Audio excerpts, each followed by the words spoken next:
welcome back in Dream Classes. Yes students, today we will discuss another new topic, that is chromosomal theory of inheritance.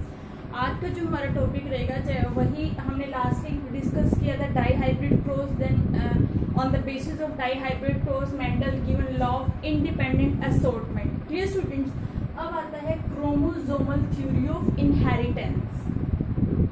What is the meaning of this? पता है आपको chromosome क्या होते हैं? दो word से बना होता है, made up of 2 words. Which 2 words? Yes, chromosome.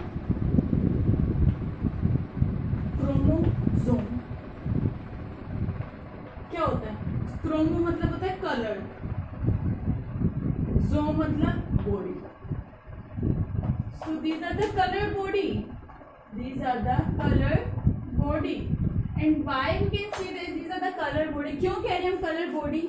क्योंकि आपको पता है जो क्रोमोसोम है, सेल ही कितना माइक्रोस्कोपिक स्ट्रक्चर है, और सेल के अंदर ही क्या होता है? क्रोमोसोम होता है. सेल क्या है? ये सेल है, सेंटर में क्या है? इसके न्यूक्लियस है. न्यूक्लियस के अंदर क्या होते हैं? क्रोमोसोम्स. क्या होते हैं? क्रोमोसोम. तो ये क्रोमोसोम्स आसानी से विजिबल नहीं होते. इन क्रोमोसोम्स के ऊपर क्या किया जाता है? स्टेन. क्या किया जाता है? स्टेन करते हैं, कलर करते हैं. इन क्रोमोसोम्स के ऊपर कलर करने के बाद क्या होता है? ये जो क्रोमोसोम है वो आसानी से विजिबल होते हैं, दिख जाते हैं माइक्रोस्कोप में, जिसकी वजह से इसको क्या बोलते हैं? Coloured bodies. क्या बोलते हैं? कलर्ड बॉडीज जो है इनको बोला जाता है. क्लियर स्टूडेंट्स, तो ये आता है chromosomes called colour.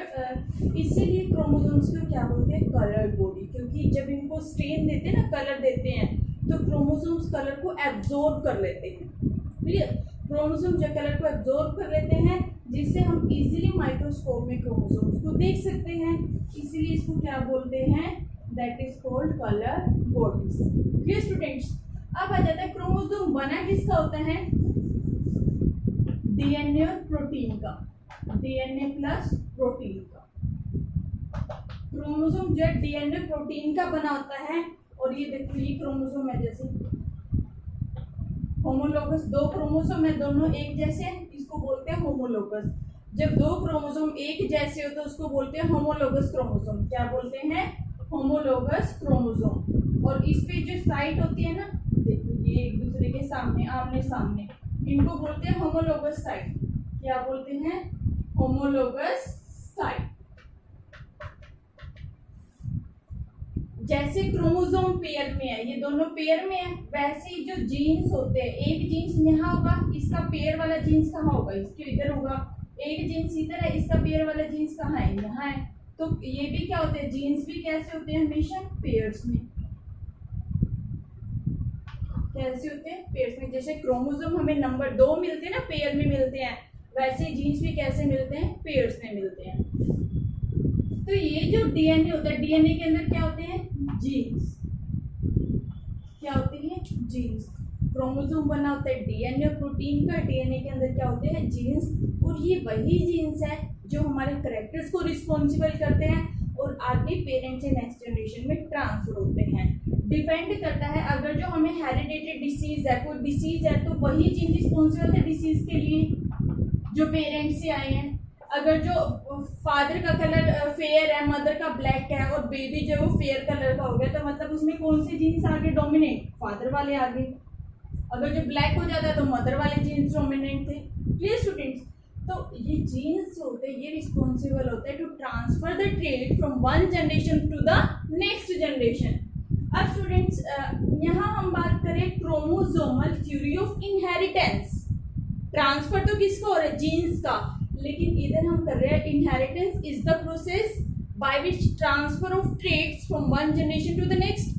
But here we discuss the transfer of chromosomes. इसका डिस्कस करेंगे हम, क्रोमोसोम्स कैसे ट्रांसफर हो रहे हैं.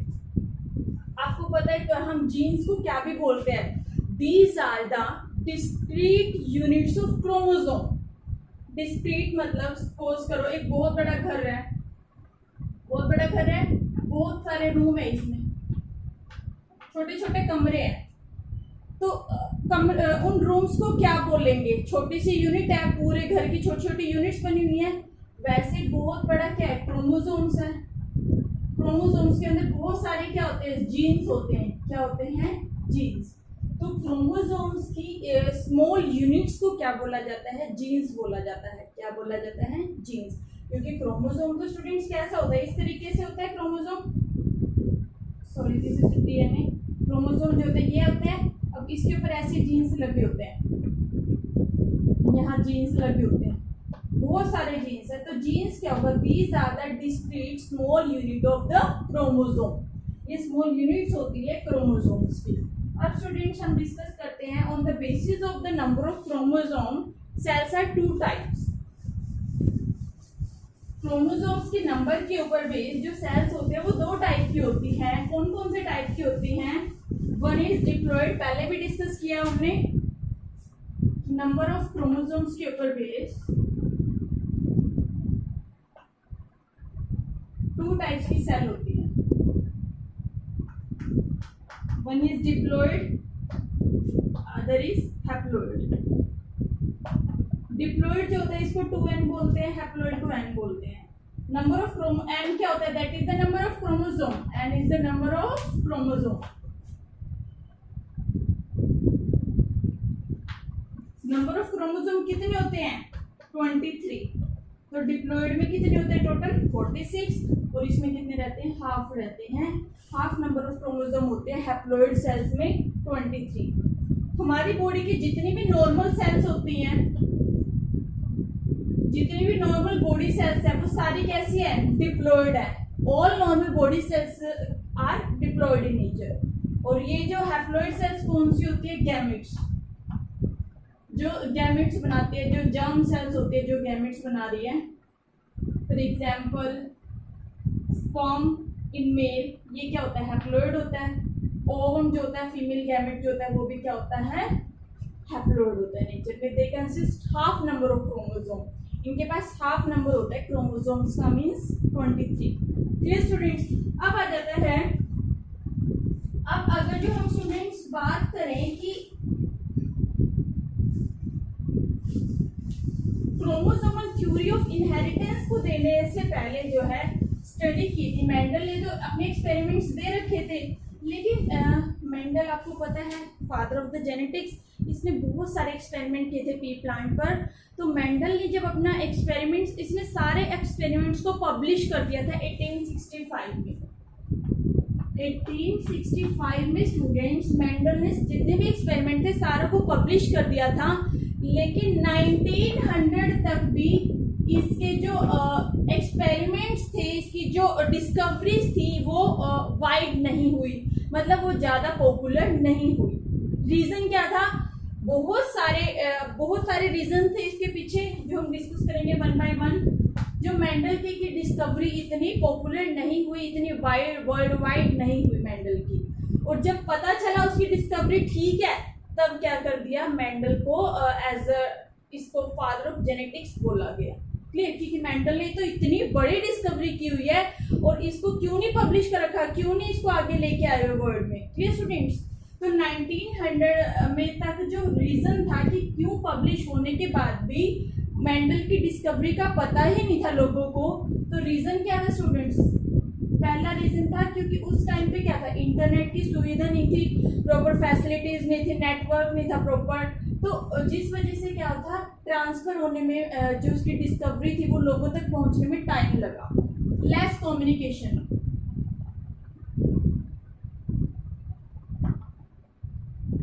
फर्स्टली तो बहुत कम कम्युनिकेशन फैसिलिटी थी उस टाइम पे स्टूडेंट्स।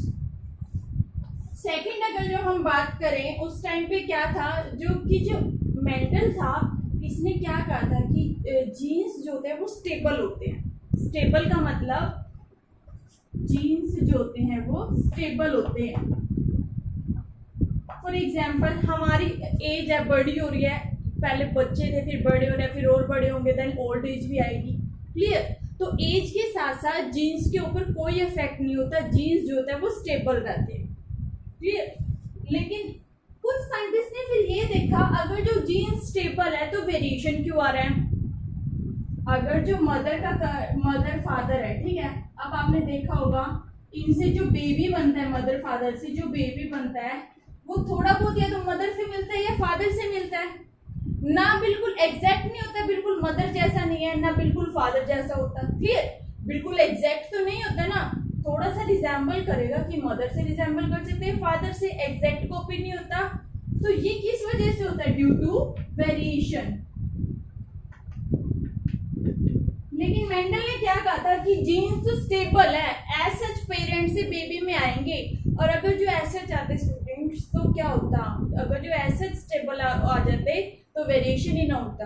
क्लियर? तो मेंडल ने ये भी बोला था जीन्स स्टेबल रहते हैं। Third, alleles show not blending।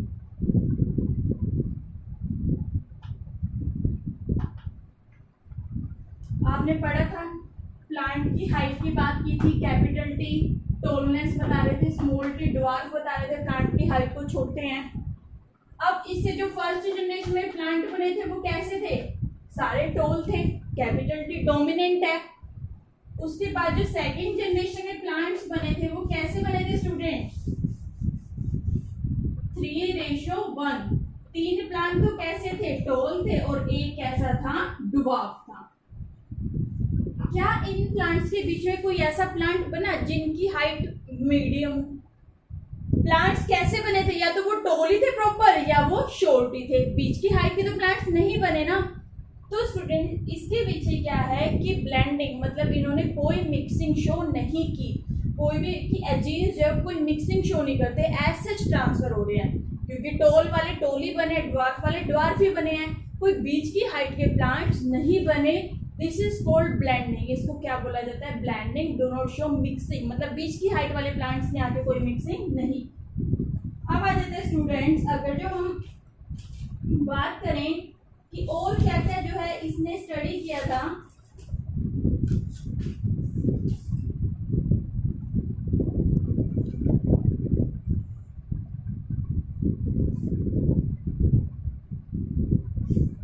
लेकिन स्टूडेंट्स क्या था, और मेंडल ने ना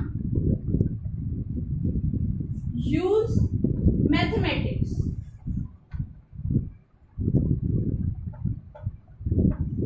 मेंडल्स ने जो मैथ का भी यूज किया था, आपने पहले भी पढ़ा था ना मोनोहाइब्रिड क्रॉस में, कि मेंडल फर्स्ट साइंटिस्ट था जिसने मैथमेटिक्स को अप्लाई किया बायोलॉजी में, और जिससे और बायोलॉजिस्ट थे उन्होंने देखा कि बायोलॉजी में मैथ को कैसे अप्लाई कर रहे हैं, जिस वजह से भी और जो साइंटिस्ट थे वो अनसेटिस्फाई थे, इसकी डिस्कवरी पर ज़्यादा फोकस ही नहीं किया गया।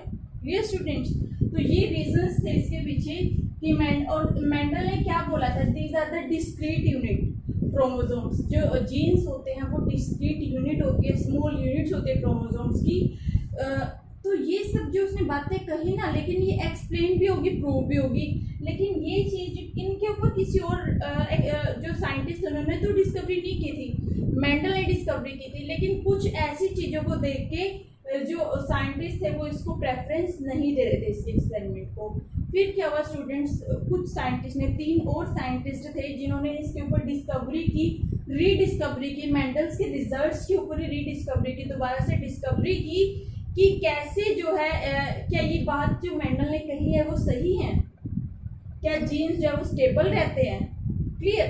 तो उसने जब ये डिस्कवरी की तो उन्होंने देखा कि मेंडल के जो रिजल्ट थे वो बिल्कुल सही थे, और फिर क्या किया, मेंडल के जितने भी एक्सपेरिमेंट थे उनको पूरे वर्ल्ड वाइड में फेमस किया गया, सारे एक्सपेरिमेंट्स को यूज किया गया, अब उनके ऊपर स्टडी की गई। अब 1900 में क्यों पता चला ये, इस बीच क्या हुआ, क्योंकि पहले क्या था स्टूडेंट्स, माइक्रोस्कोप ही नहीं था अच्छी क्वालिटी का, उस टाइम पे प्रॉपर विजिबल ही नहीं होता था कि कैसे हो रहा है। क्लियर? और मेंडल ने ना एक मिस्टेक और होगी थी स्टूडेंट्स, मेंडल को ये नहीं पता था, यहाँ एक और था कि मेंडल जो है उसको जीन्स की लोकेशन भी पता थी कि जीन्स जो होते हैं कहाँ प्रेजेंट होते हैं। अब हमें पता चल गया कि जीन्स तो कहाँ होते हैं, क्रोमोसोम्स के अंदर ही होते हैं, लेकिन मेंडल को नहीं पता था जीन्स कहाँ प्रेजेंट होते हैं, क्योंकि जीन्स को उस टाइम पे क्या बोलते थे, फैक्टर्स। क्या बोलते थे? फैक्टर। तो मेंडल को लोकेशन भी नहीं पता थी जीन्स की। थर्डली स्टूडेंट्स क्या था कि मेंडल जो है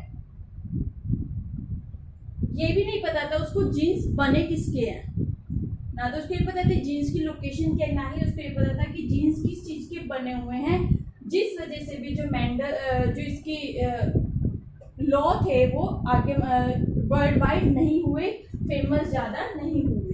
क्लियर स्टूडेंट? तो इसके ऊपर जो है डिस्कवरी की गई, बाद में कुछ साइंटिस्ट ने इसके ऊपर वर्क किया मेंडल के रिजल्ट के ऊपर, जिससे उसको फेमस किया गया और मेंडल्स के रिजल्ट को जो है बाद में यूज में लाया गया। Clear student? तो 1900 में ना बहुत सारे माइक्रोस्कोप में एडवांसमेंट होगी। अब माइक्रोस्कोप अच्छी क्वालिटी के थे, तो साइंटिस्ट ने क्या किया, आसानी से क्रोमोसोम्स को देखा, स्टडी की क्रोमोसोम्स की स्टडी से उनको पता चला यस जो रिजल्ट्स थे मेंडल के वो बिल्कुल ही एक्यूरेट रिजल्ट थे, गुड रिजल्ट्स थे। Clear students? अब आ जाता है हमारा कि क्रोमोसोमल थ्योरी ऑफ इनहेरिटेंस। अब उन्होंने कैसे क्रोमोसोम्स के ऊपर स्टडी की, कैसे क्रोमोसोम्स को देखा। तो स्टूडेंट जो क्रोमोसोम्स क्या होते हैं ना, वो कब विजिबल होते हैं, एग्जैक्ट जो टाइम होता है क्रोमोसोम्स को देखने का, before cell division. Just before मतलब बिल्कुल ही सेल डिवीजन होने से थोड़ी सी देर पहले, जस्ट बिफोर सेल डिवीजन। क्योंकि क्या होता है, सेल है, न्यूक्लियस है, इसके अंदर क्रोमोसोम है। सेल डिवीजन होने से पहले ना इनके नंबर ऐसे डबल हो जाते हैं। क्रोमोसोम है ना, क्रोमोसोम्स के नंबर ऐसे डबल हो जाते हैं। तो इस टाइम पे ना इजीली क्रोमोसोम को ऑब्जर्व कर सकते हैं माइक्रोस्कोप में। और फिर क्या होगा, सेल डिवीजन हो जाएगी, 2 सेल बन जाएंगी, 2 सेल क्या हो जाएगा, एक क्रोमोसोम इसमें आ जाएगा और क्या आ जाएगा, एक क्रोमोसोम इसमें आ जाएगा। ये स्टूडेंट्स, अब आपको पता है सेल डिवीजन जो होते हैं वो भी 2 टाइप की होती है, एक होती है माइटोसिस और एक होती है मियोसिस। प्लस में भी पढ़ा होगा आपने माइटोसिस और मियोसिस। माइटोसिस और मियोसिस, जो माइटोसिस होती है इसको इक्वेशनल डिवीजन भी बोला जाता है। क्या भी बोलते हैं इसको, इक्वेशनल डिवीजन जो है माइटोसिस को इक्वेशनल डिवीजन भी बोलते हैं, क्योंकि इसमें 46 क्रोमोसोम है और सेल डिवाइड होने पे जो 2 सेल्स बनती है उसमें भी नंबर ऑफ क्रोमोसोम्स कितने रहते हैं, 46। क्लियर? मियोसिस को क्या बोलते हैं, रिडक्शनल डिवीजन। इसमें क्या है, एक सेल है, नंबर ऑफ क्रोमोसोम 46 है, डिवाइड होने पे जो 2 सेल्स बनती है उनमें नंबर ऑफ क्रोमोसोम हाफ हो जाते हैं। 46 से नंबर ऑफ क्रोमोसोम कितने रह जाएंगे, 23। So meiosis is called reductional division और माइटोसिस जो होता है उसको बोलते हैं इक्वेशनल डिवीजन। इसमें नंबर ऑफ क्रोमोसोम सेम रहते हैं। ये स्टूडेंट्स, मियोसिस कहाँ होती है, जब भी गैमेट्स बनते हैं ना, ड्यूरिंग गैमेटोजेनेसिस, गैमेट्स की फॉर्मेशन होती है, तो वहाँ हमेशा क्या होती है, मियोसिस होती है। क्या होती है, मियोसिस।